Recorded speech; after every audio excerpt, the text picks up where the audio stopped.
CP Sajjanar గారు కూడా చాలా ఇక్కడ మాకు బాధ అంటే ఏంటంటే సిపి సజ్జనార్ గారు ఆవిడతో నవ్వుకుంటూ ఫోజులు ఇస్తున్నారు. ఒక నిందితురాల్ని మీరు పిలిచి ఇచ్చినప్పుడు బాధితులు కూడా ఎందుకని పిలవరు? అదే విధంగా అసలు ఒక నిందితురాలు ఇన్ని కోట్ల స్కామ్లు ఎదుర్కొని ప్రజలందరితో మద్దతు కూడగట్టుకొని పాపం బాధితులందరూ రోడ్ల మీదకి వచ్చి న్యాయం చేయమని అభ్యర్థిస్తుంటే ఒక నిందితురాలతో ఫోటో దిగుతారా? ఇది ఎంతవరకు సమంజసం? కోర్టుకు వచ్చే ప్రతి పోలీసుని కూడా బ్రీత్ ఎనలైజర్ చేసిన తర్వాత మాత్రమే మేము కోర్టులోకి అనుమతిస్తాం. అదే విధంగా సార్ వాళ్ళు చెప్పారు.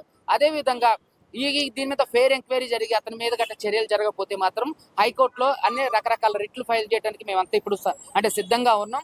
ఎస్హెచ్ఓ గారు ఎవరైతే రామకృష్ణ గారు ఉన్నారో ఆయనకు మరి పొడుచుకొచ్చింది. నేనేమంటున్నా, ఆర్టీసీలో ఒక డ్రైవర్ ఆర్ ఒక మెకానిక్ ఆర్ సూపర్వైజర్ ఎవరైనా లోపలికి ఎంటర్ అవుతున్నారు డిపోల కంటే అక్కడ బ్రీత్ అనలైజర్ పెడతారు. మరి పోలీస్ డిపార్ట్మెంట్ లో ఎందుకు పెట్టట్లేదు బ్రీత్ అనలైజర్? మీ దగ్గర నైట్ క్రాస్ అయిపోయింది అని అంటే డ్రింక్ చేయకుండా ఉండేటువంటి పోలీస్ ఆఫీసర్స్ ఎంతమంది ఉంటారు? ఐపీ సజ్జనర్ గారు ఒక ఫోటోకి ఫోజ్ ఇచ్చారు. ఏదో ఇన్విటేషన్ కు ఇన్వైట్ చేస్తే వచ్చినట్టుగా ఒక ఫోటో ఫోజ్ ఇచ్చేసి చాలా మంచి స్మైల్ ఇస్తున్నారు.